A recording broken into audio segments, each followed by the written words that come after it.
আমরা বলেছিলাম নভেম্বরের মধ্যে গণভোট দিতে, আপনারা গড়িমসি করে সময় যাপন করেছেন।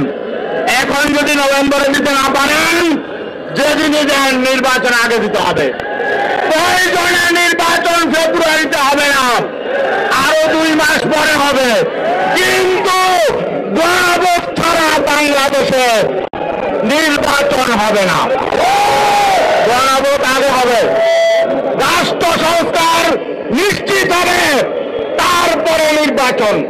রাষ্ট্র মেরামতের জন্য আমাদের সন্তানরা জীবন দিয়েছে, কৃষক শ্রমিকরা জীবন দিয়েছে, রক্ত ঝরেছে।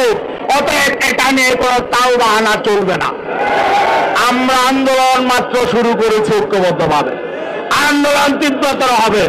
আপনারা যদি আন্দোলন চান, আমরা আন্দোলন দেখাবো। আর যদি আপনারা অঙ্গীকার বাস্তবায়ন করে সোজা পথে হাঁটেন, তাহলে আমরাও আপনাদের সহযোগিতা করব। অতএব আজকে স্মারকলিপি দিয়ে আমরা মেসেজ দিচ্ছি, আগামী 10 তারিখের মধ্যে এগুলো ফায়সালা করুন। যারা বলে জুলাই সনদ লাগবে না, জুলাই সনদের প্রয়োজন নেই, সংস্কার লাগবে না, তাদের সাথে বসে আমাদের সমঝোতা করতে বলেন। এগুলো তামাশা, তারা সমঝোতা করবে না। যারা সংস্কার চায় না, যারা অতীত কর্তৃত্ববাদী আবার ফিরিয়ে আনতে চায়, যারা রাষ্ট্রটাকে বিশ্বের বুকে 1 নম্বর দুর্নীতিগ্রস্ত করতে চায়, তাদের সাথে আমাদেরকে বসে সমঝোতার কথা বলবেন না।